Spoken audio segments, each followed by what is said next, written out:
ज्योतिष और जीवन में आपका स्वागत है। श्री गुरु चरणों में नमन कर श्री गणेश की वंदना करता हूँ। विश्व भर में जहाँ जहाँ सनातन धर्मावलंबी हैं उन्होंने दीपावली के पर्व को हर्षोल्लास से मनाया है। आशा करता हूँ आपने भी इस 5 दिवसीय दीपावली महापर्व को आनंद से मनाया होगा। आज के वीडियो में हम चर्चा करते हैं देवाचार्य बृहस्पति के मकर राशि में प्रवेश के ऊपर। यह 12 ही राशियों 12 लग्नों को क्या फल देंगे, इसी पर चर्चा करते हैं। हमें किस तरह से इस गोचर के भ्रमण का किस प्रकार हम लाभ उठा सकते हैं और यदि कोई समस्या है तो उसका समाधान क्या है, उससे कैसे बच सकते हैं, आज इसी पर विचार करते हैं। किसी भी व्यक्ति के जीवन में सफलता के लिए प्रारंभिक 2 बातें बहुत आवश्यक हैं और वो ये, एक तो उसको किसी भी क्षेत्र में कुछ भी जीवन में करने के लिए उचित मार्गदर्शन मिल जाए, क्या करना है, किस क्षेत्र में जाना है, और दूसरा वो व्यक्ति उस मार्गदर्शन पर सही रूप से अमल कर ले, उस पर ढंग से क्रियान्वयन कर ले। ऐसे व्यक्ति को सफल होने से कौन रोक सकता है। ज्योतिषी दृष्टि से देखा जाए तो गुरुदेव वो गुरु ज्ञान के कारक हैं, मार्गदर्शन का काम करते हैं वो, और शनिदेव श्रम के कारक हैं, उस मार्गदर्शन पर अमल करते हैं, क्रियान्वयन करते हैं। और जब किसी भी व्यक्ति की कुंडली में ये दोनों ग्रह शुभ स्थिति में हों तो फिर वो व्यक्ति जीवन में सफल होता है। जीवन में अगर मान लीजिए इन दोनों ग्रहों की स्थिति विपरीत हो, कोई व्यक्ति सही सोच नहीं पा रहा है और सही सोच भी लिया तो उस पर ढंग से क्रियान्वयन नहीं कर पा रहा है, तो सफल कैसे हो पाएगा। जन्म कुंडली में गुरु और शनि दोनों शुभ स्थिति में हैं तो शुभ फल देते हैं। अब गोचर की यह स्थिति बहुत शुभ बनने जा रही है। मकर राशि में वैसे तो सामान्य रूप से बृहस्पति की नीच राशि मानी गई है मकर राशि। मकर राशि में गुरुदेव सामान्य रूप से शुभ फल नहीं देते, वो चाहे जन्मस्थ हो या गोचर के। लेकिन इस बार स्थिति कुछ विपरीत है। शनिदेव स्वयं वहाँ विराजमान है पहले से। जिस राशि में कोई ग्रह नीच का होता और राशि का उस राशि का स्वामी वहीं पर विराजमान हो या कहीं उच्च का बैठा हो, उसके सिद्धांत है नीच भंग के। तो वो एक सिद्धांत यहाँ पर लागू हो रहा है। मकर राशि में नीच के मकर राशि के स्वामी ग्रह शनिदेव वो स्वयं पहले से वहाँ विराजमान हैं, इसलिए बृहस्पति को मकर राशि में प्रवेश के साथ ही नीच भंग प्राप्त हो रहा है, जिसे नीच भंग राजयोग कहा जाता है। यहाँ बैठ करके वो इस राशि में बैठ करके इस बार किसी भी प्रकार से अशुभ फल नहीं देंगे, शुभ फल देंगे। यह संयोग दुर्लभ संयोग है। तो वो व्यक्ति जो अभी क्रियाशील हैं, काम कर रहे हैं, चाहे वो पढ़ रहे हों या फिर वो नौकरी में हों, चाहे व्यवसाय में हों, और उन्हें यह योग प्राप्त हो रहा है, उन्हें इसका लाभ लेना चाहिए, उन्हें बहुत उत्तम फलदायी रहेगा।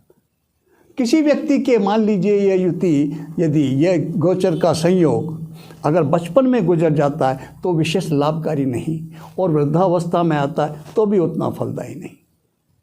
तो सीधी सी बात है ये कि 20 नवंबर 2020 से लेकर के और 5 अप्रैल 2021 तक गुरु शनि की यह युति 12 ही राशि वालों को क्या परिणाम देने जा रहे, इसी पे चर्चा करते हैं। सबसे पहले मेष राशि और मेष लग्न वालों को उस पर विचार करते हैं।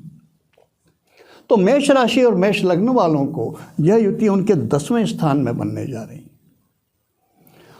राहु वृषभ राशि पर चल रहे हैं, वृश्चिक राशि पर केतु चल रहे हैं, इनका भी प्रभाव रहेगा।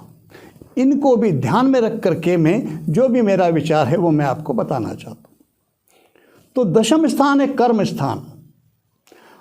मेष राशि मेष लग्न वालों को यह युति उचित मार्गदर्शन देगी, किसी भी माध्यम से उनको सही मार्गदर्शन मिलेगा और शनिदेव उसको ढंग से क्रियान्वयन करने का सामर्थ्य देंगे, परिश्रम करवाएंगे, उसको ढंग से उसका इम्प्लीमेंट भी करवा देंगे। तो निश्चित रूप से शुभ फलदायी रहेगा। कर्म ही प्रधान है, कर्म करेंगे तो उचित फल मिलेंगे ही मिलेंगे। और बृहस्पति की पंचम दृष्टि पड़ेगी दूसरे भाव पर, जहाँ पर राहु विराजमान है। 18 सितंबर 2020 को राहु वृषभ राशि में आए थे। मेष राशि वालों को अब तक जो परिवार और अर्थ से, आर्थिक रूप से जो समस्याएं चल रही थी, उनमें शांति मिलेगी, उनमें रिलीफ मिलेगा, उसके अंदर शुभ फलदायी हो जाएगी गुरु की पंचम दृष्टि 20 नवंबर के बाद से। नवम दृष्टि पड़ेगी छठे स्थान पर। रोग, ऋण और शत्रु, इनसे संबंधित किसी भी प्रकार की समस्याएं यदि चल रही थी अब तक, तो उनमें सुधार की स्थिति बनेगी। किसी भी तरह का वैचारिक स्तर पर पहुंच करके, थोड़ा बहुत नफ़ा नुकसान सहन करके, कुछ भी करके, और इन समस्याओं से मुक्त हुआ जा सकता है, इसका लाभ लिया जाना चाहिए। सप्तम दृष्टि बृहस्पति की पड़ेगी चौथे स्थान पे, जो माता का स्थान है, सुख का स्थान है, घर का, समाज, मित्रता का। इन सब मामलों में, इन सभी क्षेत्रों में शुभ फलदायी रहेगी गुरु की सप्तम दृष्टि चौथे स्थान पर, इसका लाभ लिया जाना चाहिए। वृषभ राशि और लग्न। वृषभ राशि और लग्न वालों को यह युति नवम स्थान पर पड़ेगी। नवम स्थान धर्म का और भाग्य का स्थान है। धार्मिक यात्राएं होंगी, धर्म में रुचि बढ़ेगी। और पंचम दृष्टि पड़ेगी स्वयं राशि के ऊपर, वृषभ लग्न के ऊपर। तो लग्न को बली, आपकी राशि को, आपके व्यक्तित्व को बलवान बनाएगी, व्यक्तित्व को मजबूत बनाएगी, प्रभावी बनाएगी गुरु शनि की यह युति। सप्तम दृष्टि पड़ेगी तीसरे स्थान पर। आपके साहस में वृद्धि करेगी, छोटे भाई बहनों का सहयोग मिलेगा, परिश्रम करने की, साहस की वृद्धि होगी, और किसी भी क्षेत्र में परिश्रम करने की क्षमता प्राप्त होगी, वो ढंग से करेंगे और लाभ लेंगे। नवम दृष्टि पड़ेगी पंचम स्थान पे। यदि विद्यार्थी हैं तो विद्या की, शिक्षा की स्थिति में अच्छी स्थिति बनेगी। अब तक थोड़ा सा माइनस चल रहा था, ये राहु की दृष्टि के कारण उसमें आपको उत्तम फल मिलेगा, सुधार की स्थिति आ जाएगी। संतान पक्ष को लेकर के कोई समस्याएं यदि चल रही थी तो 20 नवंबर के बाद उसमें भी सुधार की स्थिति बनेगी वृषभ राशि और लग्न वालों को। मिथुन राशि। मिथुन राशि वालों को यह युति अष्टम स्थान में बनेगी गुरु और शनि की। अष्टम स्थान में इन दो बड़े ग्रहों का बैठना मिथुन राशि वालों को विशेष फलदायी नहीं है, फिर भी इसमें, इस समय में उनको कुछ न कुछ तो लाभ देगी ही। वो क्या है, और यदि नकारात्मक तो उससे बचेंगे कैसे, थोड़ा सा मिथुन राशि वालों के लिए समझ लेते हैं।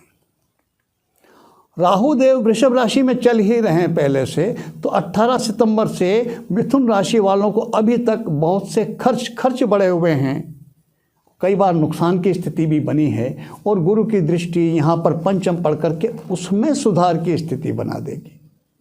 व्यय तो वो अभी भी करवाएंगे। अप्रैल 2021 तक मिथुन राशि वालों को बड़े खर्च करने पड़ेंगे, लेकिन वो बड़े खर्च करने पड़ेंगे शुभ कार्यों में। विवाह जैसे शुभ कार्य, मकान के सौंदर्यीकरण उस पर सजावट के ऊपर है, कहीं भी किसी भी तरह के अच्छे मन चाहे परिवर्तन के ऊपर बड़ा ही खर्च होता है। ये कर सकते हैं, लग सकता है। मिथुन राशि वालों को सप्तम दृष्टि पड़ेगी दूसरे स्थान पे, जहाँ से परिवार और आर्थिक संबंधों के मामले में विचार किया जाता है।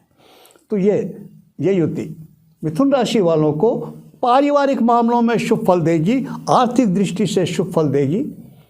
नवम दृष्टि पड़ेगी चौथे स्थान पर।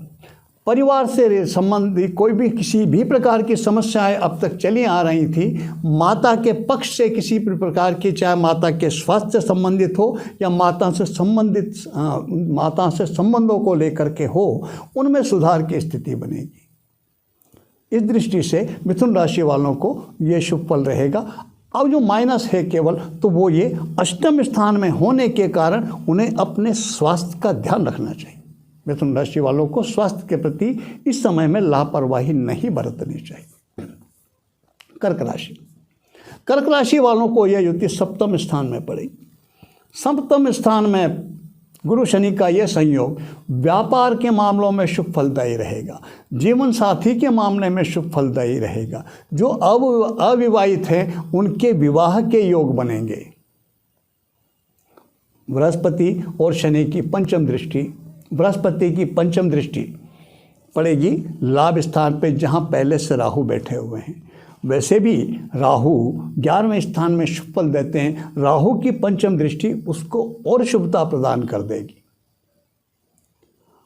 इन दोनों की गुरु शनि की सप्तम दृष्टि पड़ेगी राशि के ऊपर, कर्क लग्न या कर्क राशि जो भी हो उसके ऊपर।